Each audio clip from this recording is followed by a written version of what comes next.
जय हिंद दोस्तों, ये वीडियो जो डिस्कशन का है वो आपको पूरा देखना है, कंप्लीट देखना है। इस वीडियो में प्रीलिम्स में जो इंपॉर्टेंट क्वेश्चन जो प्रीलिम्स में आ सकते हैं वो सारे डिस्कशन किए जाएंगे टू द पॉइंट, बिना इधर उधर की बात किए हुए सीधे क्वेश्चन आंसर डिस्कशन किए जाएंगे।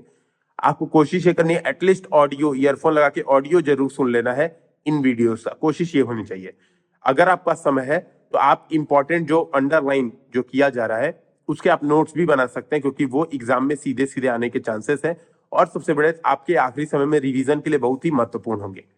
अगर आप खास तौर पे यूपीएससी हिंदी की प्रीलिम्स की टेस्ट सीरीज और प्री क्रैश कोर्स या इनमें से कोई एक ज्वाइन किए हैं तब तो ये वीडियो जरूर देखिए, क्योंकि ये आपके लिए वहां पे कॉम्प्लीमेंट्री का काम करेगा और आपकी तैयारी में बहुत ज्यादा हेल्पफुल होगा। तो ये वीडियोस देखिए और पूरा देखिए, लाइक शेयर सब्सक्राइब करना बिल्कुल मत देखिएगा, वीडियो पूरा देखिएगा अंत तक। हेलो दोस्तों, यूपीएससी हिंदी के ऑनलाइन प्लेटफॉर्म में आप सभी का स्वागत है। हम यहाँ पर यूपीएससी हिंदी द्वारा यूपीएससी पेपर की टेस्ट सीरीज के 4th पेपर को हम डिस्कस करने वाले हैं। ये हमारा 3rd पार्ट है जिसमें हम 51 से लेके 75 तक के क्वेश्चन को डिस्कस करेंगे। तो चलिए अपना डिस्कशन स्टार्ट करते हैं अपने सबसे पहले क्वेश्चन से, जो कि PCA permanent court of arbitration स्थायी मध्यस्थता न्यायालय के संदर्भ में है। तो पहला इसका स्टेटमेंट बोल रहा है कि इसका उद्देश्य राज्यों, राज्य संस्थाओं, अंतरराष्ट्रीय संगठनों और निजी पक्षों में से जुड़े विवादों के लिए समाधान सेवाएं प्रदान करना है। दूसरा, इसे अंतरराष्ट्रीय विवादों के शांतिपूर्ण समाधान पर सम्मेलन 1899 द्वारा स्थापित किया गया था। देखिए, ये जो परमानेंट कोर्ट ऑफ आर्बिट्रेशन है, आप एक दूसरा जानते होंगे आईसीजे, उसके साथ कंफ्यूज नहीं होना है। इंटरनेशनल कोर्ट ऑफ जस्टिस, ठीक है, जिसके बारे में हम लोग काफी पढ़ते हैं। ये एक यूएन की स्पेशलाइज्ड एजेंसी है ICJ, but permanent court of arbitration जो है ये दूसरी चीज है। इसको बनाया गया था, एक कन्वेंशन था, ये जो 1899 का कन्वेंशन है, इसके द्वारा इसको स्थापित किया गया था। और ये हेडक्वार्टर इसका हेग में है, नीदरलैंड। आप जानते हैं आईसीजे का और इवन आईसीसी जो क्रिमिनल कोर्ट है, international criminal court, international court of justice और परमानेंट कोर्ट ऑफ आर्बिट्रेशन जिसकी यहाँ पे बात हो रही है, इन तीनों का हेडक्वार्टर हेग में है। लेकिन आईसीजे एक यूएन की स्पेशलाइज्ड एजेंसी है। ये आईसीसी, इसको एक रोम स्टैट्यूट 1998 था, उसके द्वारा इसको बनाया गया था और इसको पीसीए को बनाया गया है। ये 1899 के अंतरराष्ट्रीय विवादों के शांतिपूर्ण समाधान पर सम्मेलन 1899 के द्वारा इसको स्थापित किया है। तो ये हमें याद रखना है, ठीक है। और जो पहला स्टेटमेंट इसका बोल रहा है ये भी बिल्कुल सही है। इसका मेन उद्देश्य, तो ये अलग अलग नेशंस के बीच में जब कभी भी किसी भी तरह का डिस्प्यूट होता है, ठीक है, अंतरराष्ट्रीय मसलों पर, तो वो किसके पास जाते हैं? तो ये जो सुलह कराने के लिए ये एक इंटरनेशनल कन्वेंशन है जो कि किसी भी दो नेशन के बीच की दिक्कतों को सॉल्व करता है, ठीक है, पीसीए। तो पहला इसका आंसर सही है, दूसरा भी सही है, तो इसका हमारा आंसर हो जाएगा सी 1 और 2। तो चलिए अपने नेक्स्ट क्वेश्चन पे आते हैं, जो कि गवर्नेंस यानी कि शासन के संदर्भ में कुछ स्टेटमेंट दिए हैं। हमें उसमें से बताना है कौन सा सही है और कौन सा सही नहीं है। तो पहला स्टेटमेंट, यह वह प्रक्रिया है जिसके द्वारा सरकारों का चयन किया जाता है, उन्हें जवाबदेह ठहराया जाता है, उनकी निगरानी की जाती है और उन्हें प्रतिस्थापित किया जाता है, ठीक है। काइंड ऑफ ये लग रहा है कि हाँ, गवर्नेंस का यही मतलब होता है, ठीक है। गवर्नमेंट किस तरह से काम कर रही है, उसकी अकाउंटेबिलिटी, तो ये सब चीजें आती हैं गवर्नेंस के अंतर्गत। फिर नेक्स्ट बोल रहा है, यह संस्थानों के प्रति नागरिकों और देश का सम्मान है जो उनके मध्य आर्थिक और सामाजिक अंतःक्रियाओं को संचालित करता है। तीसरा, यह संसाधनों का कुशलता पूर्वक प्रबंधित करने तथा ठोस नीतियों और विनियमों को तैयार, कार्यान्वित और प्रवर्तित करने की सरकारों की क्षमता है, ठीक है। देखिए, ये जो इसके दूसरा भी स्टेटमेंट है, ये भी कहीं ना कहीं गवर्नेंस की ही बात कर रहा है, ठीक है। गवर्नेंस से रिलेटेड ही है कि आर्थिक और सामाजिक अंतःक्रियाओं का संचालित करना, ये भी गवर्नेंस के अंतर्गत आता है, शासन के अंतर्गत आता है। और यदि तीसरा देखें तो ये भी काइंड ऑफ शासन की ही बात हो रही है कि शासन हम जानते हैं क्या होता है। शासन का मतलब होता है कि कोई भी गवर्नमेंट है वो किस तरह से किसी भी देश को, चाहे वो कोई स्टेट हो चाहे कुछ, जिसको चलाने का तरीका, वो आती है गवर्नेंस के अंतर्गत। तो इसके तीनों आंसर सही हो जाएंगे, तो इसका हमारा आंसर हो जाएगा D, all of the above. तो चलिए अपने नेक्स्ट क्वेश्चन पे आते हैं, जो कि ओपिनियन पोल और एग्जिट पोल से रिलेटेड है। आप जानते हैं जब इलेक्शन हमारा चल रहा होता है, इलेक्शन के टाइम पे ये शब्द आपको बहुत ज्यादा सुनने को मिलते होंगे। ओपिनियन पोल क्या होता है? निर्वाचन पूर्व पूर्व सर्वेक्षण, और एग्जिट पोल निर्गम मत सर्वेक्षण। तो आपको इसके वर्ड से ही पता चल रहा होगा कि ये किसके बारे में बात कर रहा है। ओपिनियन पोल क्या होता है कि इसको कंडक्ट किया जाता है जब इलेक्शन जो है स्टार्ट होने वाला होता है उससे पहले, ठीक है। और एग्जिट पोल होता है कि बाद का ये होता है, आपको समझ आ रहा है, एग्जिट जब हो गया इलेक्शन उसके बाद, आफ्टर इलेक्शन जो है वोटर्स ने से बात करके, तो ये जो मीडिया होती है सभी लोग अपना एग्जिट पोल ये देते हैं, ठीक है। तो पहला स्टेटमेंट हम पढ़ते हैं, तो ये बोल रहा है कि निर्वाचन पूर्व सर्वेक्षण मतदाताओं की मतदान संबंधी मंशा जानने के लिए मतदान से पूर्व किया जाता है, जबकि निर्गम मत सर्वेक्षण निर्वाचनों के पश्चात यह पता लगाने के लिए किया जाता है कि मतदाताओं ने वास्तव में किसे मत दिया। तो ये स्टेटमेंट बिल्कुल सही है जो भी हम लोगों ने बात की। फिर नेक्स्ट बोल रहा है, निर्वाचन पूर्व सर्वेक्षण यानी कि ओपिनियन पोल ऐसे निर्वाचन क्षेत्रों के लिए नहीं किए जा सकते हैं जहां मतदान पहले ही संपन्न हो चुका है, जबकि निर्गम मत सर्वेक्षण एग्जिट पोल का प्रसारण मतदान के अंतिम चरण के संपन्न होने के पश्चात ही किया जा सकता है। ये भी बिल्कुल सही है कि आप जान रहे हैं एग्जिट का, मैंने अभी बताया कि एग्जिट पोल में सिंपली सी ये होता है कि जब मतदान हो जाता है उसके बाद क्या रिजल्ट आ सकता है, तो स्पेकुलेशन की जाती है। तो दैट्स इट, आपको बस इतना ही जानना है इसके बारे में। तो इसका आंसर हो जाएगा बोथ 1 एंड 2, तो आंसर इसका सी हो जाएगा। तो चलिए अपने नेक्स्ट क्वेश्चन पे आते हैं, जो कि बात कर रहा है सरकारी कार्यालयों के आधुनिकीकरण की योजना के संदर्भ में निम्नलिखित कथनों पर विचार कीजिए। ठीक है, कुछ स्टेटमेंट है वो अभी एक मॉडर्नाइजेशन ऑफ गवर्नमेंट ऑफिस एक स्कीम स्टार्ट की गई है, ठीक है। ये department of administrative reform and public grievances ने इसको इम्प्लीमेंट कर रहा है। इसमें क्या करना है कि जितनी भी गवर्नमेंट ऑफिसेज हैं उनकी एफिशिएंसी बढ़ाने के लिए, ठीक है, सबको मॉडर्नाइज किया जा रहा है सिस्टम्स को। तो ये एक स्कीम है। तो इससे रिलेटेड कुछ स्टेटमेंट हैं जो हमें देखने हैं।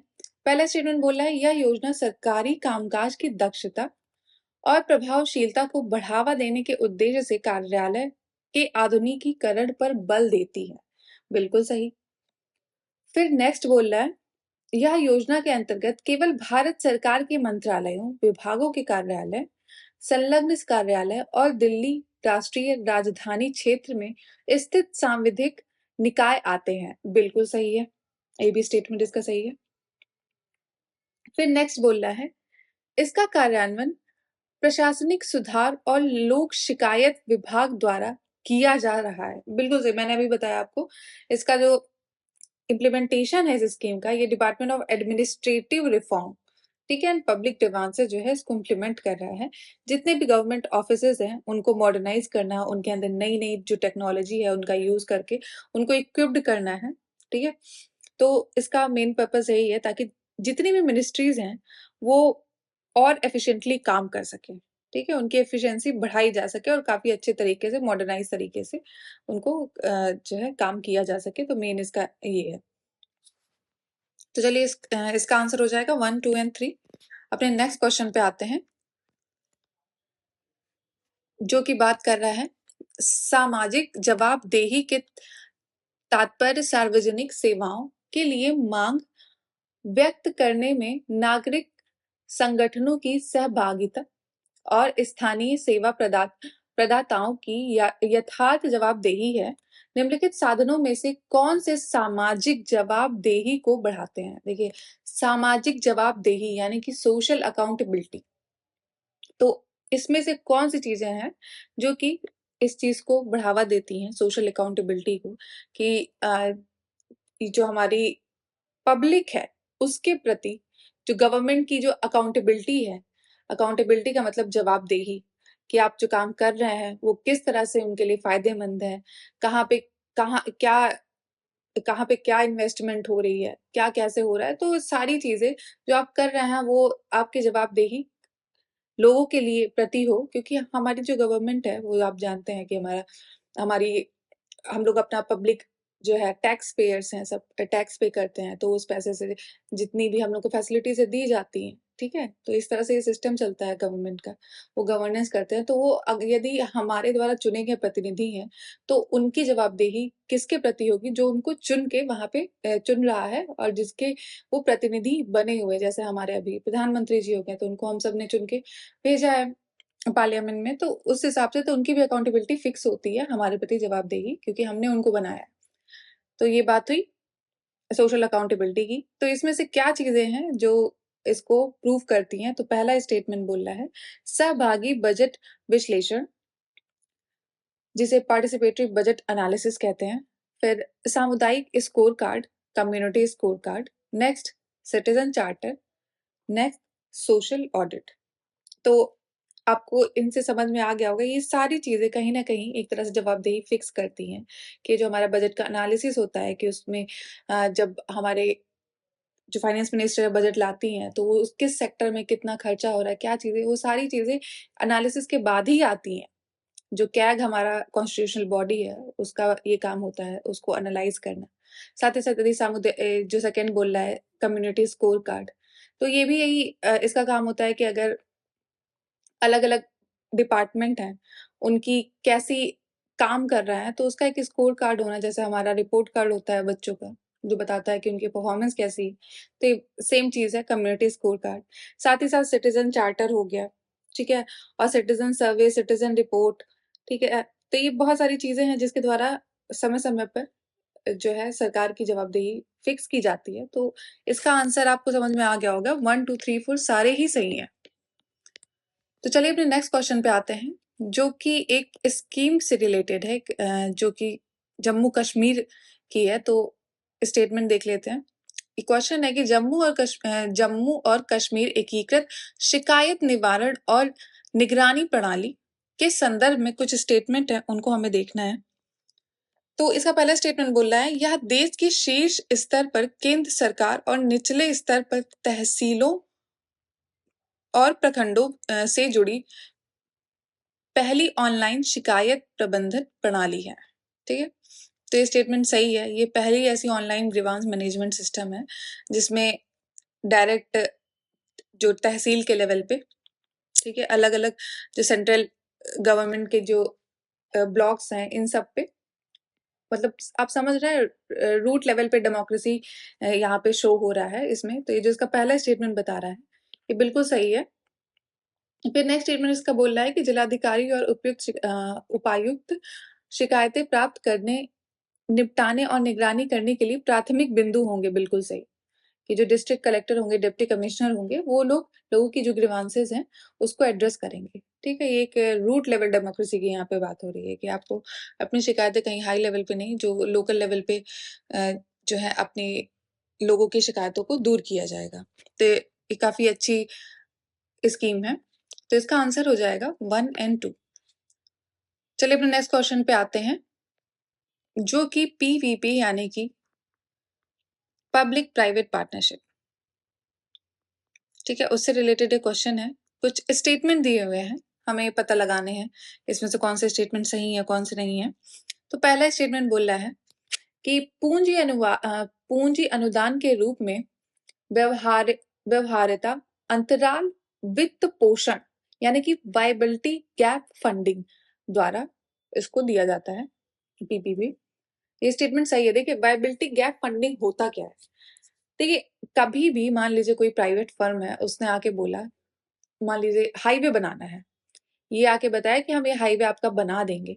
फिर हाईवे बनाने के बाद कुछ समय के लिए आप इस हाईवे की जो है हम लोग को ओनरशिप नहीं, कि मतलब उसको चलाने के लिए, कि मान लीजिए हमने 10,000 रुपए लगाए हैं किसी हाईवे को बनाने में, ठीक है, तो हमको कुछ समय के लिए उस हाईवे का जो टोल टैक्स जो होता है, जिससे गवर्नमेंट को जो है अर्निंग होती है वो आप हमें दे दीजिए, हम उसको जो है टोल टैक्स तब तक लेते रहेंगे जब तक हमारा प्रॉपर जो हमारी लागत आई है वो नहीं निकल जाती है। तो ये मान लीजिए किसी प्राइवेट फर्म के साथ गवर्नमेंट ने बोला कि ठीक है चलिए हम मेरी प्रॉपर्टी है बट हम आपको इसका कुछ समय के लिए अधिकार दे रहे हैं कि आप उसको यूज कर सकते हैं, और इस बीच में यदि आपके पास कुछ पर्टिकुलर अमाउंट की कमी आती है, मान लीजिए आप 10,000 में से 5,000 आप दे रहे हैं, तो बाकी के 5,000 मैं लगा दूंगा। ठीक है, तो ये होता है वायबिलिटी गैप फंडिंग में कि गवर्नमेंट है वो पूरा पेमेंट ना करने की बजाय कुछ छोटा पार्ट जो है प्राइवेट फर्म को दे देती है, उसके बजाय उसको कोई फायदा या कोई भी इंसेंटिव प्रोवाइड किया जा रहा है ताकि उसमें देखिए प्राइवेट फर्म अगर कहीं पे रहेगी, आप जानते हैं गवर्नमेंट जहां पर भी सिर्फ गवर्नमेंट रिलेटेड इंस्टीट्यूशन होते हैं वहां पे करप्शन के ज्यादा चांसेस होते हैं, वहां पे लोगों की अकाउंटेबिलिटी कम होती है। बट वही प्राइवेट फर्म देखा जाए जो कि सिर्फ प्रॉफिट के लिए काम करती है मोस्टली, तो वो उनकी अकाउंटेबिलिटी फिक्स होती है, वो ज्यादा एफिशिएंट होती है। तो इन दोनों को मिला के एक बेटर तरीके से किसी भी चीज को अगर किया जाए तो वो काफी फायदेमंद होगा। तो इसका main purpose public private partnership का यही है। तो वायबिलिटी गैप फंडिंग आपको समझ में आ गया होगा। तो पहला जो इसका स्टेटमेंट बोल रहा है ये बिल्कुल सही है। फिर नेक्स्ट बोल रहा है India infrastructure finance company limited के माध्यम से अवसंरचना परियोजनाओं के वित्त पोषण करने के लिए दीर्घकालिक ऋण द्वारा, ठीक है, ये जैसे लॉन्ग टर्म डेप्ट दिया जाता है, दीर्घकालिक ऋण जिसे बोलते हैं, ठीक है, किसी भी इंफ्रास्ट्रक्चर को फाइनेंस करने के लिए through India infrastructure finance committee limited. ये भी बिल्कुल सही है, ये भी एक तरीका है जिसके थ्रू ये गवर्नमेंट है ये पीपीपी सेक्टर को ऑफर करती है। ठीक है, इसी से India infrastructure project development fund के द्वारा इसको करते हैं। तो ये गवर्नमेंट इसमें भी यही करती है कि नॉर्मली कुछ अमाउंट है प्राइवेट फर्म को, वो मतलब कुछ अमाउंट हो गया कि इतना आप उनको देना है, बाकी जो है गवर्नमेंट दे देगी। उस पे कुछ इन्होंने ब्याज से रिलेटेड इंसेंटिव दे दिया कि चलिए आपका जो उस पे इंटरेस्ट होगा वो लो कर देंगे। तो ये बहुत सारे तरीके हैं। तो ये दूसरा स्टेटमेंट भी इसका बिल्कुल सही है। वही तीसरा देखें जो बोल रहा है भारत संरचना परियोजना विकास निधि के माध्यम से कुल परियोजना लागत का 75% ब्याज मुक्त ऋण द्वारा। तो देखिए ये जो ये बात कर रहा है ये IIPDF के तरीके से जो है गवर्नमेंट ट्रिपल पी में जो है पार्टिसिपेशन करती है। तो इसमें बोल रहा है कि जो 75% है ये पूरे जो प्रोजेक्ट है उसके डेवलपमेंट एक्सपेंस का 75% देती है, ना कि टोटल प्रोजेक्ट कॉस्ट का, क्योंकि टोटल प्रोजेक्ट कॉस्ट में बहुत सारी चीजें आ जाएंगी जैसे कि लैंड आ गया, बिल्डिंग आ गई, बहुत सारी बेसिक चीजें भी आ जाएंगी। तो ये 75% यदि हम टोटल प्रोजेक्ट का कॉस्ट देखें तो वो गलत है। जैसे बोला जाए कुल परियोजना लागत, तो ये गलत नहीं है, कुल परियोजना लागत यहाँ पे नहीं है, बल्कि सिर्फ और सिर्फ प्रोजेक्ट को डेवलप करने में जितना वहां पे खर्चा आ रहा है उसका 75% होगा, ना कि कुल परियोजना का। तो इसका तीसरा स्टेटमेंट रॉन्ग हो जाएगा। तो तीसरा स्टेटमेंट रॉन्ग हो जाएगा तो हमारे पास आंसर बचेगा 1 एंड 2 ए। तो चलिए अपने नेक्स्ट क्वेश्चन पे आते हैं जो कि भारत के राजनीतिक और निर्वाचन सुधारों के संदर्भ में कुछ स्टेटमेंट है।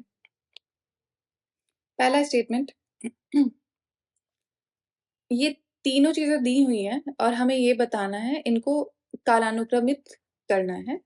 ठीक है, तो क्रोनोलॉजी में लगाना है। तो सबसे पहला है कि एनआरआई के मताधिकार प्रदान करना एनआरआई को। फिर दूसरा नामांकन पत्रों के साथ आपराधिक रिकॉर्ड का प्रकटीकरण अनिवार्य करना। ठीक है, आप जानते हैं जो क्रिमिनलाइजेशन ऑफ पॉलिटिक्स होता है, तो ये कब आया है। फिर थर्ड है राज्य विधानसभाओं के लिए साधारण निर्वाचन में नोटा विकल्प का आना। देखिए ये तीनों बहुत ही फेमस चीजें रही हैं। सबसे पहले यदि देखा जाए ये जो एनआरआई वाला है सिस्टम, ये कब हुआ था? देखिए नोटा का आपको याद होगा कि एक केस आया था 2013 में, जिसमें ये बोला था सुप्रीम कोर्ट ने कि जो जितने भी इलेक्टर्स हैं, इलेक्शन कमीशन को बोला गया था कि आप जितनी भी ईवीएम मशीन है उसमें एक नन ऑफ द अबव का भी ऑप्शन डालें। ठीक है, हो सकता है कुछ लोगों को नहीं पसंद हो कोई भी पॉलिटिकल पार्टी, तो उनमें ऐसा कर दिया जाए कि इसमें से कोई भी जो है किसी को नहीं चुन रहे। तो ये 2013 में आया था, 2013 में सुप्रीम कोर्ट की रूलिंग आई थी। उसी के जस्ट बाद जो असेंबली इलेक्शन हुए थे उसमें इलेक्शन कमीशन ने करीब 5 स्टेट्स में नोटा जो है ये डाल दिया था। तो ये बात हुई थी तब 2013 की बात हो रही है, ठीक है। फिर उसके बाद ये जो इसकी बात कर रही है एनआरआई को जो मतदान देने का जो ये हुआ था सिस्टम, ये आया था 2010 में आया था कि इसमें ऑफर किया गया था कि जितने भी एनआरआई जो है सिटीजन है तो उनको किसी तरीके से मतदान देने का अधिकार दे दिया गया था। तो ये 2010 में प्रोविजन आया था। फिर यदि देखा जाए इलेक्शन कमीशन ने जो है जितने भी कैंडिडेट जो इलेक्शन में खड़े होंगे, चाहे वो स्टेट का इलेक्शन हो चाहे वो पार्लियामेंट का इलेक्शन हो, तो उनको अपने जो नॉमिनेशन पेपर होता है, ठीक है, नामांकन पत्र, उस पर अपना जितने भी क्रिमिनल रिकॉर्ड उनके ऊपर चल रहे हैं, ठीक है, वो सबका डिक्लेरेशन देना होगा। उनकी जो कितनी एसेट है, कितना उनके पास पैसा है और प्रॉपर उनके पास जितनी भी एसेट्स है सबका पूरी तरह से नॉमिनेशन पेपर पे उनको डिक्लेयर करना होगा, ताकि कैंडिडेट जो है जितने भी कैंडिडेट है जो कि इलेक्शन में मतलब हम लोग जो पब्लिक है वो अवेयर हो पाए कि हमारा जो कैंडिडेट है उसके ऊपर क्या क्या चार्जेस हैं और उसके हिसाब से उसको अपना डिसीजन मेकिंग कर पाए। तो ये बात हुई थी 2003 में इलेक्शन कमीशन ने इस चीज को इंक्लूड किया था। तो इसका आंसर यदि देखा जाए तो सबसे पहले 2 है, फिर उसके बाद 1 है, फिर उसके बाद 3 है। तो इसका आंसर हो जाएगा सी। तो चलिए अपने नेक्स्ट क्वेश्चन पे आते हैं, जो कि नीति आयोग से रिलेटेड है। नीति आयोग के शासी परिषद के संदर्भ में निम्नलिखित कथनों पर विचार कीजिए। ठीक है, तो पहला इसका स्टेटमेंट बोल रहा है, इसमें सभी राज्यों के विधान मंडलों वाले संघ राज्य क्षेत्रों के मुख्यमंत्री सम्मिलित हैं। फिर नेक्स्ट, इसकी बैठक वर्ष में कम से कम 2 बार होनी चाहिए। दूसरा, विधानमंडल रहित संघ राज्य क्षेत्रों के उपराज्यपाल शासी परिषद के सदस्य नहीं है। देखिए ये तो गलत है।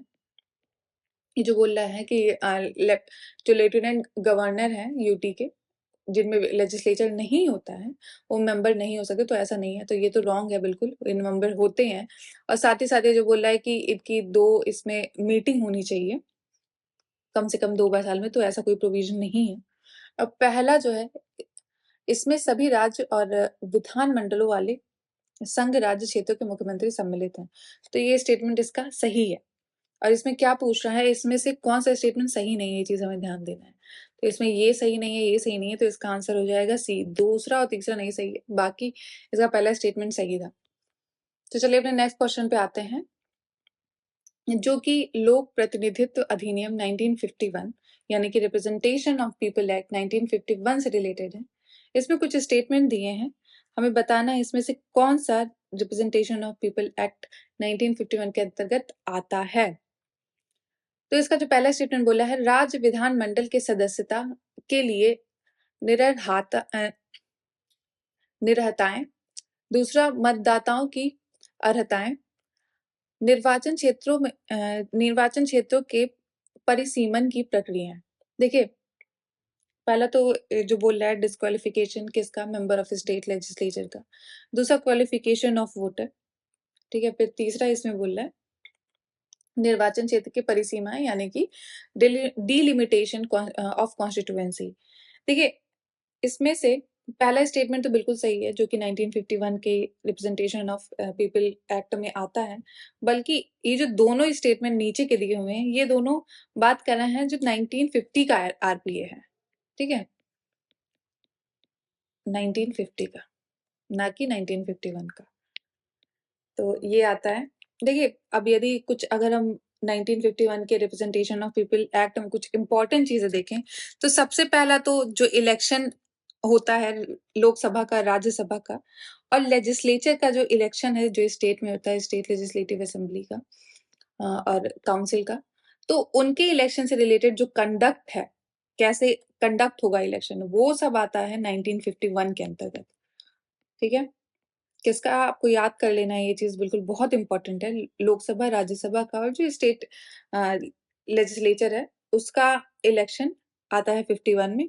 साथ ही साथ क्वालिफिकेशन और डिस्क्वालिफिकेशन जो हाउसेस के मेंबर है, पार्लियामेंट के जो मेंबर है उनका कैसे डिस्क्वालिफिकेशन और क्वालिफिकेशन, वो भी इसके अंतर्गत आएगा। और साथ ही साथ करप्शन प्रैक्टिसेस जो होती हैं कोई भी इलेक्शन के अंतर्गत, उससे रिलेटेड कोई भी चीजें हैं, वो सारी की सारी 1951 के अंतर्गत आती हैं। ठीक है, तो ये 3 चीजें हमें याद रखनी है। और यदि 50 की बात करें, उससे इम्पोर्टेंट कोई चीजें जो कि बहुत इंपॉर्टेंट है इसके अंतर्गत, तो पहला आता है डिलिमिटेशन कमीशन, जो कि हमने अभी देखा। ठीक है, परिसीमन की प्रक्रिया है, ये आता है 50 के अंतर्गत। और साथ ही साथ जो सीटों का एलोकेशन होता है, चाहे वो लोकसभा हो, राज्यसभा हो, चाहे वो स्टेट असेंबलीज हो या फिर काउंसिल हो, उसके अंतर्गत जो सीट्स का एलोकेशन होता है वो भी 1950 के अंतर्गत आता है।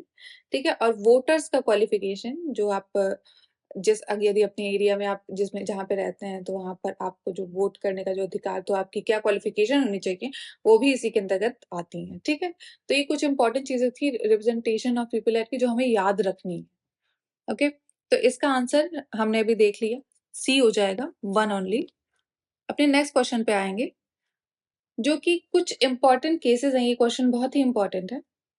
इसमें से कोई 4 इंपॉर्टेंट केसेस हैं, तो ये बता रहा है, इसमें से ये जो स्टेटमेंट दिया वो किससे रिलेटेड है।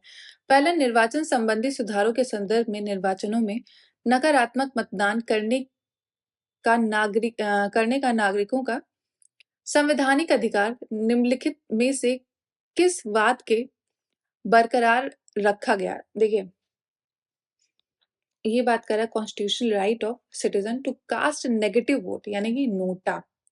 ठीक है, मैंने अभी आपको बताया नोटा जो है कब इंट्रोड्यूस किया गया था, 2013 में इंट्रोड्यूस किया गया था। ठीक है, लेकिन ये आया किसके थ्रू है, तो ये इंपॉर्टेंट है। ये हमारा जो PUCL यानी कि people union of civil liberty case 2004 है, उसके अंतर्गत ये चीज आई थी कि जो नोटा वर्ड है यानी कि नेगेटिव वोट, वो राइट दिया गया था इस केस में। तो इसका आंसर सी हो जाएगा।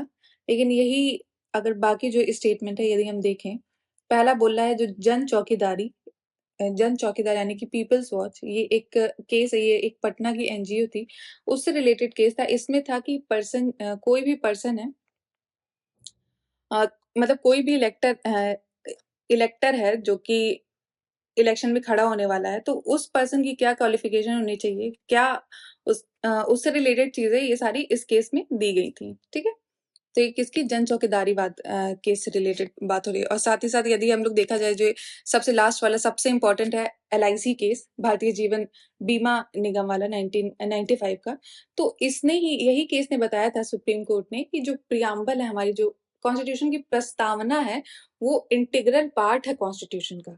ये बहुत ही इंपॉर्टेंट केस है, ये आपको याद रखना है। जो जीवन बीमा LIC का केस है 1995, इसने प्रियम्बल को इंटीग्रल पार्ट बताया था कॉन्स्टिट्यूशन का।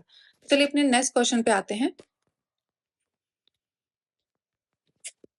जो कि परिसीमन आयोग के संदर्भ में। परिसीमन आयोग यानी कि डिलिमिटेशन कमीशन। डिलिमिटेशन आप कमीशन जानते हैं, जो कि हमारी कौन सी कॉन्स्टिट्यूएंसी में कौन सा रीजन आएगा, चाहे वो लोकसभा का इलेक्शन हो चाहे वो स्टेट इलेक्शन हो, तो ये काम होता है डिलिमिटेशन कमीशन का। तो पहला स्टेटमेंट इसका बोल रहा है, यह संसदीय निर्वाचन क्षेत्रों और विधानसभा निर्वाचन क्षेत्र दोनों की सीमाओं का सीमांकन करता है। बिल्कुल सही है। डिलिमिटेशन का काम होता है जो चाहे वो लोकसभा से रिलेटेड इलेक्शन हो, आई मीन सेंटर का या स्टेट का, तो उनसे रिलेटेड कौन सी कॉन्स्टिट्यूएंसी कितनी दूरी तक आएंगी, उनका टेरिटोरियल कॉन्स्टिट्यूएंसी करना इसका एक काम होता है। तो पहला स्टेटमेंट इसका बिल्कुल सही है। दूसरा बोल रहा है अभी तक केवल 10 परिसीमन आयोग का गठन किया गया है, ये स्टेटमेंट बिल्कुल गलत है। देखिए, डिलिमिटेशन कमीशन आज तक सिर्फ 4 बार हुआ है। सबसे पहली बार इसको गठन किया गया था 1952 में, उसके बाद 10 साल बाद। देखिए, ये क्या होता है ना, जब हमारा सेंसस होता है, यानी कि हमारा जो जनगणना होती है, उसी के जस्ट बाद इसको किया जाता है। इसका कनेक्शन होता है, हम आप जानते हैं पूरे भी जो इंडिया में जितनी भी कॉन्स्टिट्यूएंसी हैं, उनका किस बेसिस पे उनको बनाया जाता है। उनको बनाया जाता है पॉपुलेशन के बेसिस पे, कि इतनी पॉपुलेशन है, के हिसाब से एक प्रतिनिधि होना चाहिए, इतनी पॉपुलेशन के हिसाब से एक सेंटर में और स्टेट में प्रतिनिधि होना चाहिए। तो ये डिपेंड करता है, किस पे डिपेंड करता है, हमारी पॉपुलेशन पे।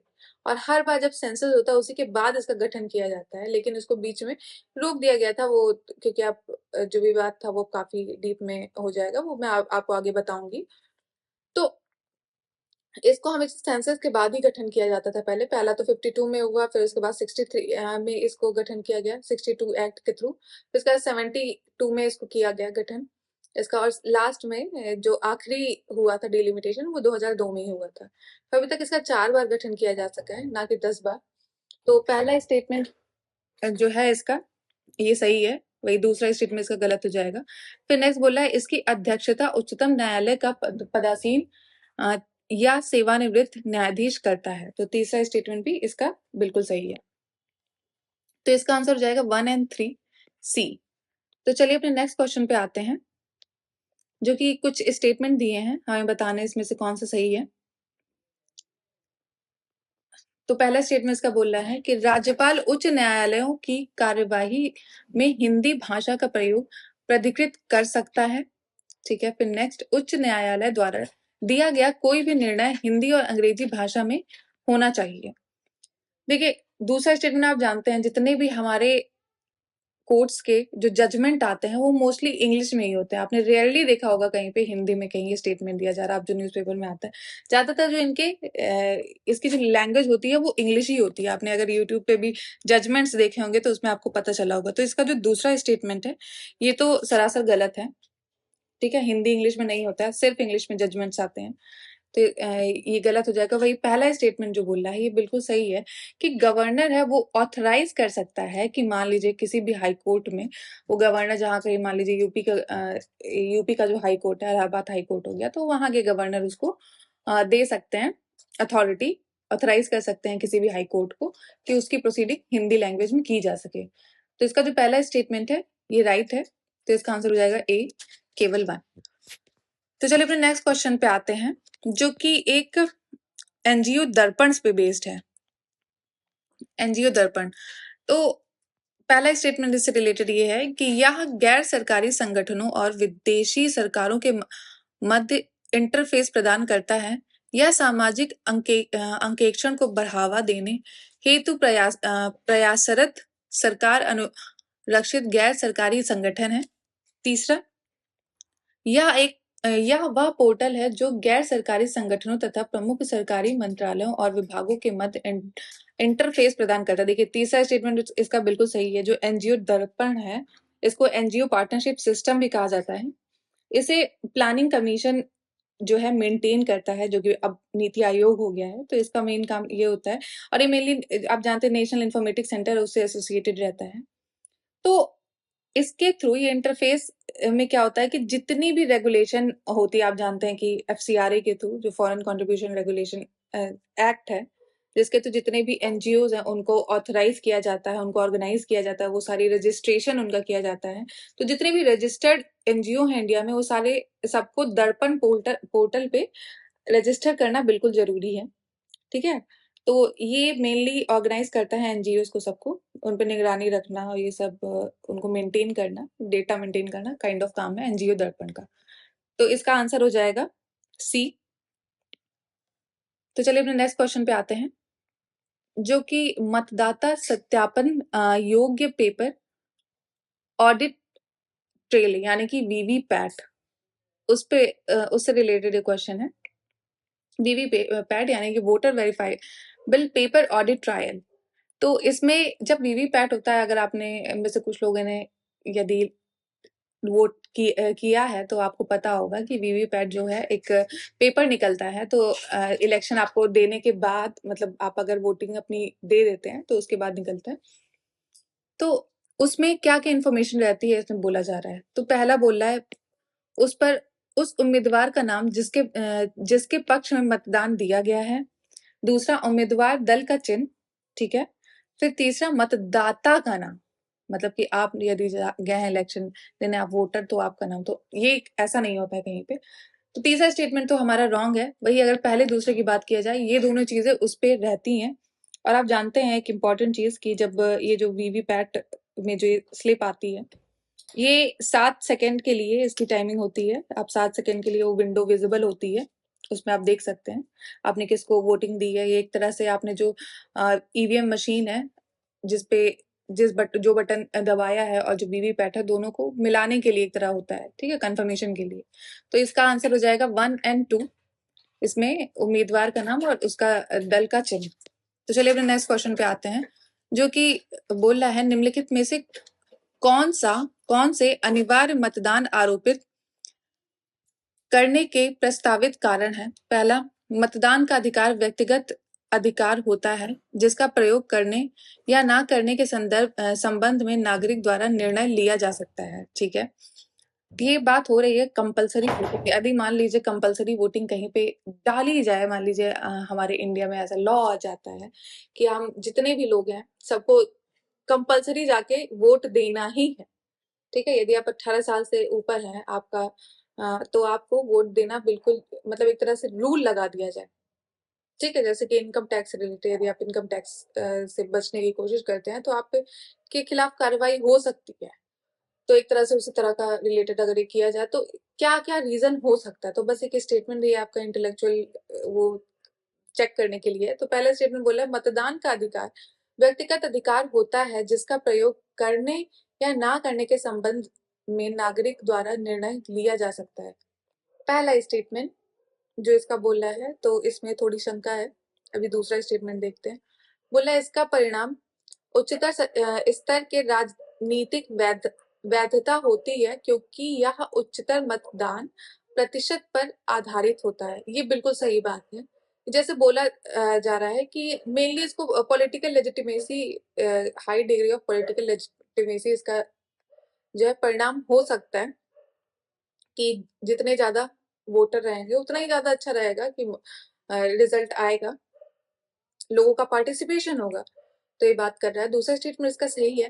फिर वही तीसरा स्टेटमेंट देखे जो बोला, मतदाताओं को आकर्षित करने का कार्य दलों को सौंपने से मतदाताओं की रुचि और राजनीति में उनकी सहभागिता बेहतर रूप से परिलक्षित होती है। देखिए ये भी थोड़ा वेग स्टेटमेंट है, ये भी मतलब सही नहीं लग रहा है। तो इस हिसाब से मुझे लग रहा है इसका आंसर सी होगा। आई होप सी ही है।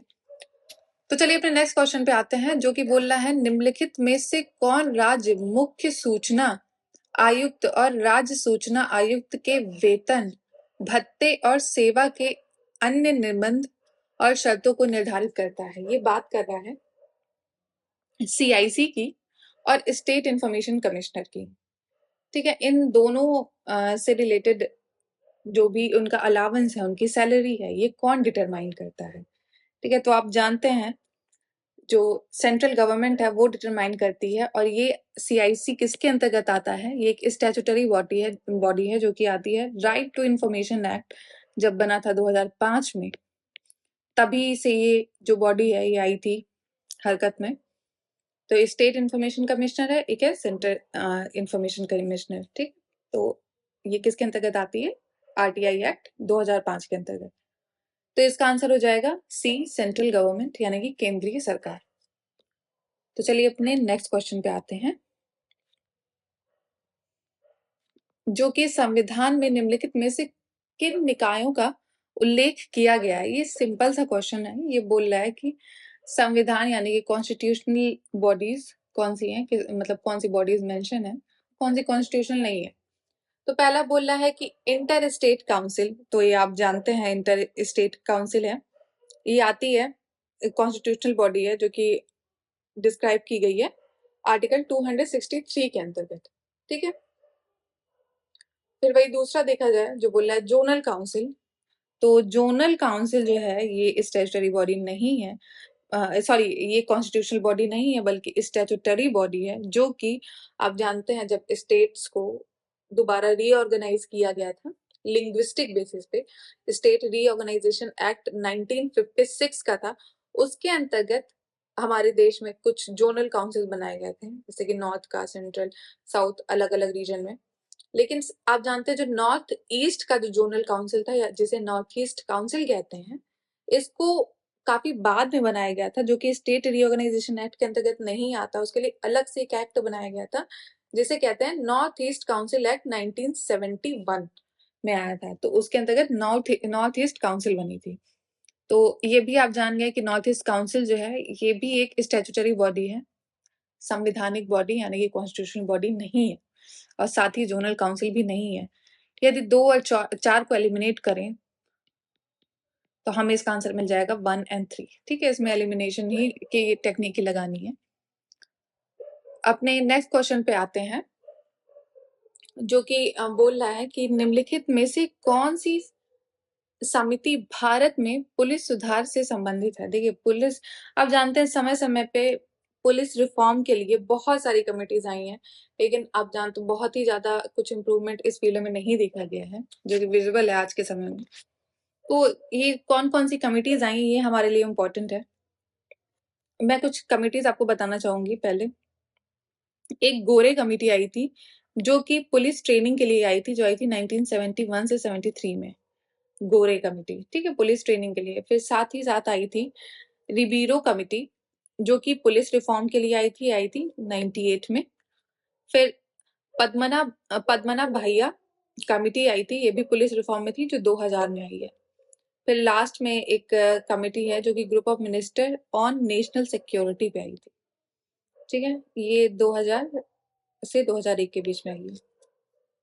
तो पहला स्टेटमेंट इसका बोल रहा है रिबोरो समिति, फिर नरेश चंद्रा समिति यानी कि कमिटी। फिर तीसरा इसका बोल रहा है पद्मनाभ भैया समिति, ये भी आई थी, जो हमने अभी बात की है। फिर लास्ट बोला है माली मत समिति। देखिए, जो माली मत समिति थी, ये भी एक तरह से इसी के लिए आई थी, क्रिमिनल जस्टिस रिफॉर्म के लिए आई थी, क्रिमिनल जस्टिस सिस्टम के लिए 2001 में आई थी। यदि हम बात करें नरेश चंद्र कमेटी, नरेश चंद्र कमेटी जो थी ये डिफेंस सिस्टम के लिए आई थी, मतलब डिफेंस मैनेजमेंट के लिए आई थी, ना कि पुलिस रिफॉर्म के लिए। तो ये पुलिस रिफॉर्म से रिलेटेड नहीं है, ये डिफेंस से रिलेटेड है।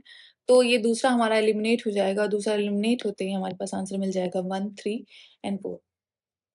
तो चलिए अपने नेक्स्ट क्वेश्चन पे आते हैं, जो कि NESDA यानी कि राष्ट्रीय ई गवर्नेंस सेवा आपूर्ति आकलन, national e governance services delivery assessment framework, उससे रिलेटेड है। इसका पहला स्टेटमेंट बोल रहा है यह नागरिक के दृष्टिकोण से ई गवर्नेंस सेवा आपूर्ति तंत्र की गुणवत्ता पर बल देता है। बिल्कुल सही। दूसरा, यह ढांचा अर्थव्यवस्था के सभी क्षेत्रों के सरकारों में सरकार से व्यवसायी G2B, विशेष रूप से छोटी व्यवसाय के लिए सरकार से नागरिक यानी कि गवर्नमेंट टू सिविलियन खंडों के अंतर्गत सेवाओं की आच्छादित करता है। तो इसका पहला जो स्टेटमेंट है ये सही है। ये जो बोल रहा है कि ये सभी क्षेत्र, ये इसका स्टेटमेंट गड़बड़ है, क्योंकि ये अर्थव्यवस्था की इकोनॉमी के सारे क्षेत्र में नहीं, बल्कि कुछ पर्टिकुलर 6 सेक्टर को सिर्फ 6 सेक्टर हैं, उन्हीं से रिलेटेड ये चीजें इसके अंतर्गत आती हैं, इस फ्रेमवर्क के अंतर्गत आती हैं। वो 6 सेक्टर कौन कौन से हैं? फाइनेंस हो गया, एजुकेशन हो गया, लोकल गवर्नमेंट हो गया, सोशल वेलफेयर हो गया, इन्वायरमेंट हो गया, फिर लास्ट में लेबर एंड एम्प्लॉयमेंट हो गया। सारे सेक्टर्स इसमें नहीं सम्मिलित हैं इसके अंतर्गत, ई गवर्नेंस सेवा आपूर्ति आकलन के अंतर्गत। तो ये चीज हमें ध्यान रखनी है। तो दूसरा स्टेटमेंट हमारा रॉन्ग हो जाएगा, इसका आंसर हो जाएगा ए ओनली। तो चलिए अपने नेक्स्ट क्वेश्चन पे आते हैं, जो कि भारत के संविधान द्वारा निम्नलिखित में से किस विशेष शक्तियों को राज्यसभा में प्रदत्त किया गया है? मतलब कि देखिए, आप जानते हैं लोकसभा और राज्यसभा को करीब इक्वल पॉइंट पे रखा गया है, लेकिन कुछ कुछ जगह पे लोकसभा को ज्यादा जो है पावर दी गई है in comparison to Rajya Sabha.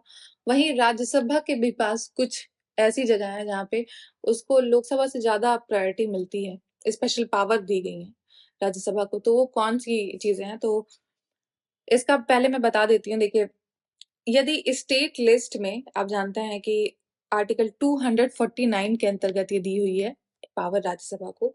State list का ये कोई सब्जेक्ट है आप जानते हैं जिसमें सिर्फ और सिर्फ स्टेट की अथॉरिटी होती है कि उस पे कानून बनाने की, लेकिन यदि राज्यसभा चाहे तो उस स्टेट लिस्ट पे भी कानून बना सकती है। ठीक है, तो ये किसके हाथ में होता है? राज्यसभा के हाथ में होता है। वो अपने हिसाब से प्रपोजल लाती है आर्टिकल 249 के अंतर्गत। ये लोकसभा के पास ऐसी पावर नहीं होती है, स्पेशल पावर नहीं होती है।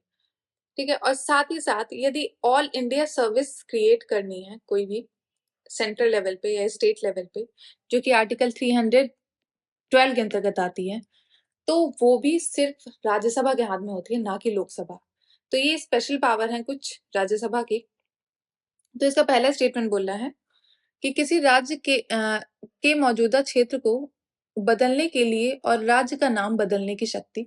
दूसरा, राज्य सूची में कानून बनाने और एक या अधिक अखिल भारतीय सेवाओं के सृजन हेतु संसद को सामर्थ्य बनाने के लिए प्रस्ताव पारित करना।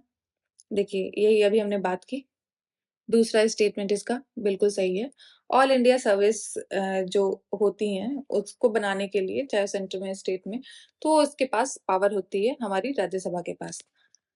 चलिए अपने नेक्स्ट क्वेश्चन पे आते हैं, जो कि कुछ स्टेटमेंट दिए हैं। पहला स्टेटमेंट बोला है संसद किसी भी राज्य को उसकी सहमति के बिना केंद्रीय कार्यपालिका का कोई भी कार्य सौंप सकती है। ठीक है, बिल्कुल सही बात है। फिर दूसरा बोला है राष्ट्रपति किसी भी राज्य को राज्य की सहमति से केंद्रीय कार्यपालिका का कोई भी कार्य सौंप सकता है। बिल्कुल सही बात है। ये दोनों चीजें स्टेटमेंट इसके सही हैं। इसका आंसर हो जाएगा सी 1 और 2। अपने नेक्स्ट क्वेश्चन पे आते हैं, जो कि दल बदल विरोधी कानूनों से रिलेटेड है, यानी कि anti defection law. Anti defection law UPSC का बड़ा फेवरेट टॉपिक है। आपको इसका रट्टा मार लेना है इस वाले चैप्टर का जाके लक्ष्मीकांत से।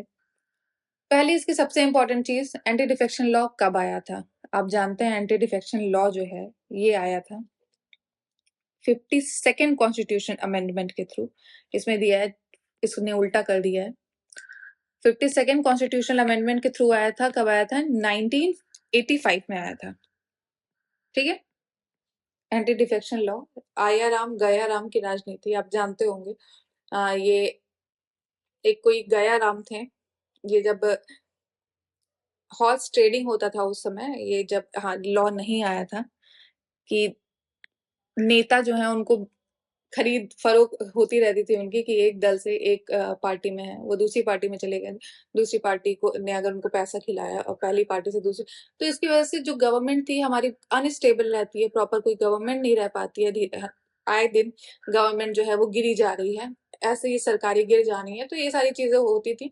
तो इससे बचने के लिए ये लॉ आया था 1985 में, जिसने आया राम गया राम की राजनीति को खत्म किया था।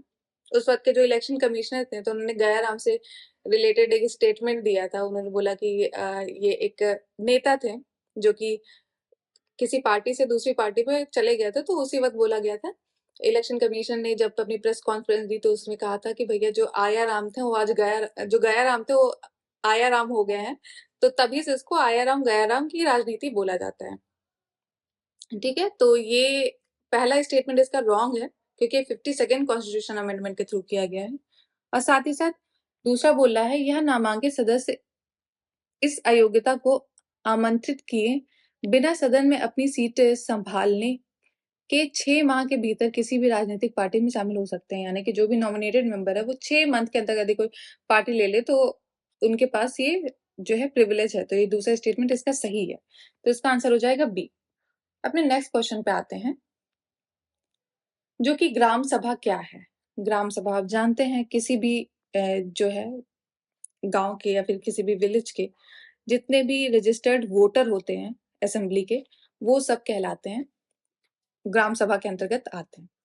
तो इसका आंसर पहला बोल रहा है एक गांव के विधानसभा के जितने भी पंजीकृत मतदाता हैं वो सब आएंगे। तो पहला ही स्टेटमेंट इसका सही है।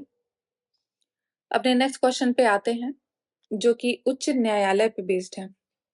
तो उच्च न्यायालय के में न्यायाधीश बनने हेतु पात्रता अर्हता के संबंध में निम्नलिखित कथनों पर विचार कीजिए। ठीक है, तो पहला स्टेटमेंट इसका बोल रहा है इसके लिए भारत का नागरिक होना अनिवार्य है, बिल्कुल सही बात। फिर दूसरा स्टेटमेंट,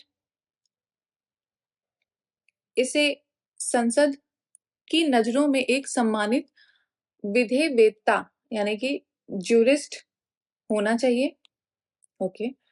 फिर तीसरा, उसे भारत के किसी क्षेत्र में 10 वर्षों तक न्यायिक पद पर होना चाहिए। ये भी स्टेटमेंट चाहिए। देखिए, जो भी ये बात कर रहा है हाई कोर्ट के जज की, उसके लिए एलिजिबल क्वालिफिकेशन क्या है? पहला तो कि वो सिटीजन ऑफ इंडिया होना चाहिए, ठीक है। और दूसरा है कि उसको 10 साल का एक्सपीरियंस होना चाहिए, उसने इंडियन टेरिटरी में किसी भी जुडिशियल ऑफिस किसी भी कोर्ट में उसने काम किया हो, 10 साल का एक्सपीरियंस हो, ठीक है। ये हाई कोर्ट के लिए या तो एडवोकेट रहा हो या तो जज रहा हो, ठीक है, उसको 10 साल का एक्सपीरियंस होना चाहिए। ये बात हो गई हाई कोर्ट के जज की क्वालिफिकेशन की। और जो बोला है कि ऐसा कि एमिनेंट ज्यूरिस्ट, ऐसा नहीं है, ऐसा कोई जो है कॉन्स्टिट्यूशन में मेंशन नहीं है, तो दूसरा स्टेटमेंट का रॉन्ग हो जाएगा। और इसने पूछा इसमें से कौन सा स्टेटमेंट सत्य नहीं है, तो दूसरा ही सत्य नहीं है, तो इसका आंसर हो जाएगा B75।